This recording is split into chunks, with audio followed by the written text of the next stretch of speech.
जय सच्चिदानंद. आपणा सगळ्यांच्या अंतरंगात विराजमान परमात्म्याला अत्यंत भक्तिपूर्वक अभेद्य भावाने नमस्कार नमस्कार नमस्कार. पती पत्नीच्या दिव्य व्यवहारातल्या सासू सुनेच्या पतीच्या ट्रायंगलविषयी आपण बोलत होतो. जोवर लग्न होत नाही तोवर नवरा मुलगा आपल्या आईचं बोट धरून आईचा हात धरून चालत राहतो. आई जे काही बोलते तसंच तो करतो. मग लग्न झाल्यानंतर त्याला त्याचा गुरु भेटतो. पत्नी म्हणजे गुरु. मग गुरु जसं सांगेल तसंच तो वागतो. मग आईचं बोलणं त्याला आवडेन असं होतं. पत्नी ही खूप हुशार असते. पतीला आपल्या बाजूने करण्यासाठी, आपल्या ताब्यात घेण्यासाठी ती खूपच छान युक्त्या वापरते. आधी ती बघते की नवरा आपला आई वेडा आहे. आई जे सांगेल तेच तो करतो. मग कधी कधी आई आणि मुलाच्या प्रेमात दखल देऊन ती त्याला कात्री लावायचा प्रयत्न करते. काय म्हणते तर थोड्या दिवसात, काही दिवसानंतर ती आपल्या पतीचे कान भरत राहते. काय सांगते, बघा ना तुमची आई कशी आहे, कसं बोलते. आज बघा ना मला असं म्हणाल्या की तुझ्या आईने तुला काय शिकवलंय, हेच शिकवलंय का आईकडे. बघा आज मला माझ्या माहेरावरून बोलल्या. आता नवीन लग्न झालेलं असतं. नवरा म्हणतो तू गप्प बस, माझी आई अशी नाही आहे, तूच अशी आहेस असं म्हणून तो बायकोला थांबवतो आणि आईचंच ऐकतो. मग थोड्या दिवसांनी 2-3 आठवड्यानंतर ती काहीतरी परत सांगायला लागली. नवऱ्याचे कान भरायला लागली. पुन्हा सुरू व्हायला लागली. बघा ना आज तर तुमच्या आईने मला खायला सुद्धा किती कमी दिलं. सगळ्यांनी खाल्लं, माझ्यासाठी तर काही उरलंच नाही. मी विचारलं आता काय करू, तो म्हणाल्या राहू दे लोणच्याबरोबर खाऊन घे. आणि जेव्हा त्यांची मुलगी आली तर पुन्हा नवीन पदार्थ करायला लावला. मला मात्र काही नाही. मग नवरा म्हणतो आता कधीतरी असं झालं तर ठीक आहे, त्याने काय फरक पडतो, चल मी तुला हॉटेलमध्ये नेऊन खायला घालतो. इतकी छोटी गोष्ट आहे, कशाला मोठी करायची. माझी आई अशी नाही आहे, तूच अशी आहेस. मग तिला समजून चुकतं की आता काही माझी डाळ शिजणार नाही आहे. अजूनही हा तर आई वेडाच मुलगा आहे. असं करत कधी ना कधी वडील, आई आणि मुलगा यांच्यात कधीतरी तर मतभेद होऊच शकतात. आणि ज्या दिवशी आई आणि मुलगा यांच्यामध्ये मतभेद होतात, थोडंसं भांडण होतं, तर मग ती बरोबर आपली संधी साध. मग एकांतात नवऱ्याला म्हणते बघा तुमची आई कसं बोलते, तुम्हाला कळलं की नाही कशी आहे ती तुमची आई. आज तुमच्याशी वागल्या तेव्हा कळलं का, माझ्याशी तर रोजच अशा वागतात. मी सांगते तेव्हा तुम्ही ऐकत नाही. आज कळलं ना, असंच करतात. तुमची काय चूक होती, सगळी तुमच्या आईचीच होती. तर मग त्याला वाटतं की हो हे तर खरंच आहे. आणि त्याच वेळी आई आणि मुलामध्ये फूट पडते. हे विष त्याच्या मनामध्ये कालवलं जातं. मग त्याचा दृष्टिकोन बदलतो. आजवर आईचा एकही दोष दिसत नव्हता आणि पत्नीला सांगायचा की तूच चुकीची आहेस. पण आता असं झाल्यानंतर त्याला आईच्या चुका दिसायला लागतात. मग त्याची दृष्टीच बदलते. आता गुरुने जो चष्मा लावून दिलाय त्या चष्म्याने तो बघतो. मग हिच्या हातात लगाम येतो आणि ही खुश होते की आता माझं ऐकायला लागलाय हा. आता जरा जमिनीत पाणी शिरपायला लागलेलं आहे. मग हळूहळू काही ना काही थोड्या दिवसात आपल्या पतीकडे त्याच्या आई विरुद्ध तिचे कान फुंकणं सुरूच असतं. मग चालूच ठेवते विष ओकणं. मग नंतर परिणाम असा होतो की आईची एकही गोष्ट अशी नसते जी मुलाला पटते. मात्र बायकोच्या सगळ्या गोष्टी पटायला लागतात, कारण आता ती गुरु बनते. एक ताई येते, तिने आधी आपल्या ज्या ज्या चुका केल्या होत्या त्या ती कबूल करत होती, कबुली जबाब देत होती. तेव्हा ती म्हणाली की जेव्हा तिच्या हे लक्षात आलं, ज्ञान घेतलं, तेव्हा ती म्हणाली की मी तरुण वयात माझ्या नवऱ्याच्या कानात इतकं विष ओतलंय. जेव्हा माझं नवीन लग्न झालं तर मी खूप लहान होते, पण डोकं मात्र खूप चालायचं माझं. आधीपासूनच मी ठरवलं होतं की कसं आपल्या नवऱ्याला या घरापासून वेगळं करायचं, सासूपासून वेगळं करायचं, सासऱ्यापासून वेगळं करायचं, थोरले दीर जाऊ सगळ्यांपासून वेगळं करायचं. मी आधीपासूनच ठरवलं होतं की काहीतरी ट्रिक काढणार आणि मी वेगळी होणार. त्यामुळे अशा हळूहळू अनेक गोष्टी मी नवऱ्याच्या कानावर घालत असे. आणि मग एके दिवशी काहीतरी सासूकडून चूक झाली तर तिने तीच गोष्ट धरून ठेवून घरात तमाशा केला, दंगा केला आणि सगळ्यांना बोलावून रडून ओरडून गांगावा करत म्हणाली की बघा माझी सासू माझ्याशी असं वागते, असं करते, मी या घरात एक मिनिटही नाही राहणार, मी तर निघूनच जाईन, मला वेगळं घर करून द्या, नाही तर मी तर माझ्या माहेरीच निघून जाईन. मूल झाल्यानंतर सगळ्यांचं मन त्याच्यात अडकतं, नवराई आपल्या मुलांशिवाय तर राहू शकत नाही. मग नंतर अर्ध वय सरून जातं, तेव्हा त्याला असं वाटतं की या वयात आता दुसरं लग्न केलं तरी कशी बायको मिळेल, ती सुद्धा आईच असणार, स्वतःची मुलं घेऊन येईल आणि माझी 3 मुलं, मग सगळा गोंधळ होईल. मग तो काही करून त्याला त्याच्या बायकोशी पटवून घ्यावं लागतं, त्याशिवाय तर चालत नाही. आणि ही गोष्ट जेव्हा बायकोला कळते की आता माझ्याशिवाय तर यांचं काही चालणार नाही, मग ती हंगामा करते, ॲडजस्ट करत नाही. तर हिने म्हटलं की मी तर ठरवलंच होतं की मी काही करून याला वेगळा संसार मांडायला लावीनच. आणि मग मी माहेरी निघून गेले. मग खूप समजावून पटवून जेव्हा वेगळं घर करून दिलं तेव्हाच मी परत आले असं म्हणाली. तर ती म्हणाली की या सगळ्या माझ्या चुका आहेत, आता मला कळतंय मी किती वाईट व्यवहार केला सगळ्यांशी, वाईट कर्म बांधली, सगळ्यांना किती दुःख दिलंय. आणि तरी तो नवरा बायकोच्या अधीनच राहतो, त्यामुळे मग त्याचा स्वतःचाही काही बॅलन्स राहत नाही. ती जे काही सांगते तसंच तो वागत राहतो. अशा प्रकारे बायकोच्या बोलण्यानुसार वागून पती आपल्या आईच्या, आपल्या घरातल्या सगळ्यांचा रोष ओढवून घेतो आणि स्वतःच्या आईची तुलना करतो, स्वतःच्या आईबद्दल निगेटिव्ह वाईट विचार करायला लागतो. दादाजींचा एक पुतण्या होता. तो एके दिवशी दादांना म्हणायला लागला की माझी आई तर फारच अन्यायी आहे. दादाजी त्याला म्हणाले की काय म्हणतोयस तू? तो म्हणाला की हो माझी आई फार अन्याय करते, माझ्या बायकोशी फार अन्यायाने वागते, माझ्यावर फार अन्याय करते. अरे हे कुठून तुझ्या डोक्यात घुसलं? तू सगळं विसरलास का? जेव्हा तू 9 महिने आईच्या पोटात होतास, किती गोष्टी तिने सहन केल्या, प्रसूती वेदना किती तिने सहन केल्या, तुला एवढं मोठं केलं, 25 वर्षांपर्यंत वाढवलं, तोवर तिने काय नाही सहन केलं. तुझ्या आजारपणात कित्येक रात्री तिने जागून काढल्या आहेत, स्वतः न खाता तुला किती वेळा तिने पोटभर वाढले.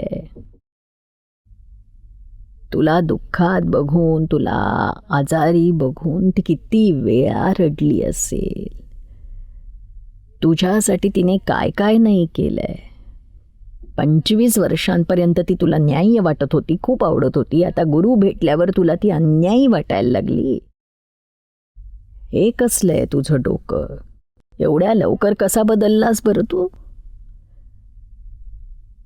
आणि पत्नी येताच बस ती जे म्हणेल तेच खरं, तिचंच म्हणणं खरं. आपल्या आईला इतक्या वर्षात ओळखू नाही शकलायस तू. तिच्या मनात जरा डोकावून बघ. कोणत्याही आईच्या मनात मुलाविषयी द्वेष नसतो. कोणतीच आई असं म्हणत नाही की मी माझ्या मुलाला हाकलून देईन. हा कधी रागाच्या भरात असं बोलून जाईल, पण तिच्या मनात तसं नसतं. कुठलीच आई असा विचार करत नाही मी माझ्या मुलाला हाकलून देईन, घालवून देईन. खरं तर खूप बायका असा विचार करतात की आपण पतीला घेऊन विभक्त व्हावं. तेवढा फरक असतोच. तर दादाजींनी त्या पुतण्याला जरा रागावूनच समजावलं. मग त्याचे डोळे उघडले आणि त्याला वाटलं की नाही, हा विचार बरोबर आहे. मग त्याने पॉझिटिव्हली बघायला सुरुवात केली आणि मग स्वतः बघून मग येऊन सांगितलं, खरं आहे माझी आई न्याय्य वागते, माझा गैरसमज झाला होता, मी माझ्या गुरुच्या चष्म्यातून बघत होतो म्हणून मला असं दिसत होतं. पत्नीला गुरु बनवाल तर सगळ्या कुटुंबालाच त्रास होईल, कारण ती फक्त स्वतःपुरतंच बघेल, ती सेल्फ सेंटर्ड असेल आणि माहेरच्यांना ती घरात घुसवेल, त्यांचं सगळं करेल. घरात सगळं माहेरच्यांचंच चालेल, जशी माहेरची माणसं म्हणतील तसं ती करेल, आपल्या नवऱ्याकडून त्याच्या माणसांकडून करून घेईल. ही खूप वाईट अशी गोष्ट आहे. बायको तिच्या आईवडिलांबरोबर राहू इच्छित असेल तर काय करायचं? बायको नवऱ्याच्या आईवडिलांबरोबर राहू इच्छित नसेल तर काय कराल? अशा वेळी पतीने पत्नीला प्रेमाने समजवायला हवं, तिला हर प्रकारे खुश ठेवायला हवं, तिच्या सगळ्या गोष्टी स्वीकारायला हव्या. पण एक गोष्ट सांगायची, तू म्हणशील ते मी करीन, तू म्हटलीस तर तुझ्या आईवडिलांनाही आपण इथे आणून ठेवू, त्यांची काळजी घेईन मी, त्यांना जे हवं ते सगळं देईन, पण तसंच सगळं तू माझ्या आईवडिलांचं करायचं. अशा प्रकारे ॲडजस्ट करून समजावून पटवून तिला राजी करायचं. एक आई येते, ती तर म्हणते की मी तर आधी, आता तिला ते रिअलाईज झालं, म्हणजे आपणहून ती सगळं सांगते की कसं मी माझ्या नवऱ्याला त्याच्या आईविरुद्ध मी भडकवलं होतं. माझी सासू काही म्हणाली तरी मला ते आवडत नसे म्हणाली. हे घर माझं आहे आणि हे घर माझ्याच मर्जीनुसार चालेल. तिने आपलं घर वेगळं केलं, आईवडिलांना वेगळं ठेवलं आणि स्वतः वेगळी झाली आपल्या नवऱ्याला घेऊन. तसं तर ते वरती आणि खालीच राहायचं इतकंच काय, पण आपली सासू खालच्या घरात तिच्या घरात आली तरी तिला आवडत नसे. कधी सासू काही आजारी पडली, तिचं काही करावं लागलं तर तेही तिला आवडत नसे. जेव्हा एकत्र राहत असत तेव्हा वेगळं होण्यासाठी तिने खूप युक्त्या वापरल्या. ती सासूला काही कामच करू द्यायची नाही. स्वयंपाकघरात आल्या तर म्हणायची की तुमचं इथे काय काम आहे, तुम्ही खूपच पसारा करता, सगळीकडे घाण करून ठेवता, येऊच नका, तुम्ही काहीच करू नका, बसून राहा, असं दटावून सांगायची. कारण तिला वाटायचं की सासू जर स्वयंपाकघरात आली तर माझ्या राज्यात त्यांची ढवळाढवळ सुरू होईल. तिला ते नको होतं. आणि नवरा जेव्हा घरी यायचा तेव्हा आई तर बसलेलीच दिसायची, बायको कामात, तर नवऱ्याला बघताच ती बराबरा जास्त जास्त काम करायची शो करण्यासाठी की बघा तुमची आई कशी बसू नये. आणि नवऱ्याला एकांतात काय सांगायची की बघ तुझी आई काहीच करत नाही, बसून राहते, मलाच सगळं करावं लागतं, मी काय काय करू, मी मुलाला सांभाळू, त्याचा अभ्यास घेऊ, घरकाम करू, स्वयंपाक करू, बाजारहाट करू, किती काय काय करू, तुझ्या आईने जरा भाजी जरी चिरून ठेवली तरी काय हरकत आहे, पण तेही करत नाहीत. खरं तर तीच त्यांना करू देत नव्हती, पण उलटच नवऱ्याला सांगायची आणि मग म्हणायची की मला तुझ्या आईबरोबर राहायचंच नाही, जर तुला तुझ्या आईसोबत राहायचंय तर तूच राहा, मी चालले ही माहेरी, दोघींपैकी एकीची निवड कर, एक तर आईची निवड कर नाही तर माझी निवड कर. आता साहजिकच लग्न झाल्यानंतर, मुलं झाल्यानंतर नवऱ्याला बायकोबरोबरच नवीन संसार थाटावा लागतो. आईला घेऊन नवीन संसार तर नाही थाटता येत, ही रीतच अशी आहे. मग अशा प्रकारे त्यालाही बिचाराला वेगळा संसार थाटावा लागला, हिची मनमानी झाली. त्याने खूप प्रयत्न केला पत्नीला समजवायचा. इतकंच काय, त्याने आपल्या सासूला बोलावून तिला आपल्या मुलीला समजवायला सांगितलं. म्हणजे बघा, आईने तिच्या माहेरून येऊन आपल्या मुलीला समजावलं सासरी जाऊन की समजून घे, असं करू नको, तुझ्या सासूला तू दुःख देऊ नकोस. पण ती म्हणाली की मी अजिबात ऐकायला तयार नव्हते, मी माझीच मनमानी केली. पतीला तर मी अगदी गुलामासारखंच ठेवायची, जे मी म्हणेन तेच त्याने करायचं. आणि नवरा इतका सरळ होता, साधा होता, असं नाचवायची मी, कठपुतलीसारखं नाचवायची बोटांवर. तोही बिचारा काय करणार, हतबल होऊन नाचायचा. नाही तर मग घर तुटणार, बायकोच निघून गेली तर काय करणार, मोठ्या मुश्किलीने मिळतात, ती मिळाली, तीच निघून गेली तर दुसरी कुठून आणणार या मध्यम वयात.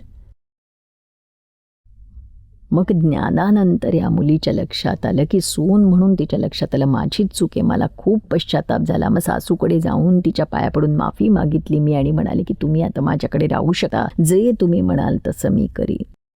आणि मग दोघींनाही शांती लाभली, आईवडिलांनाही शांती मिळाली, मुलालाही शांती लाभली. तर अशा प्रकारे समजूतदारपणे काम केलं तर घरात इतकी शांतता नांदेल. सासू सुनेच्या भांडणात पुरुष अगदी अडकून पडतो, या भोवऱ्यातून ज्ञानच त्यांना बाहेर काढू शकतं. ज्ञान ही अशी गोष्ट आहे जी रागद्वेषापासून सोडवते. आत्म्याचं ज्ञान, रियालिटी, वास्तविकता, विश्वाचं वास्तव काय आहे, या वास्तवात मी कोण आहे. सासू किंवा सून रिलेटिव्हमध्ये आहे, रिअलमध्ये नाही आहे. रिअलमध्ये मी आत्मा आहे, तो आत्मा आहे, नवराही आत्मा आहे, सगळे लोक आत्माच आहे. तो अशी दृष्टी आपली खुली होते आत्मज्ञानाने. आणि मग ही भांडणं होत नाहीत, आज सगळ्यांच्या आतला परमात्मा दिसतो. म्हणून हे खूपच गरजेचं आहे की या ज्ञानानेच तुम्ही चाला.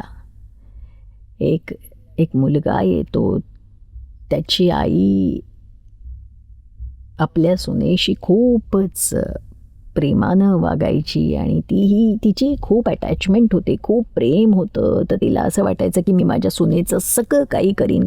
सून खूपदा आजारी पडायची, त्यामुळे सासूला वाटायचं की मी तिची सेवा करावी, तिला काही त्रास होऊ नये, तिला काही होऊ नये, म्हणून ती जिथे जिथे जाईल तिथे तिथे ती जायची आणि जिकडे जाईल तिकडे बरोबर असायची. सून काही काम करायला लागली तर लगेच जाऊन काम काढून घ्यायची, मी करते, तू बस थकशील.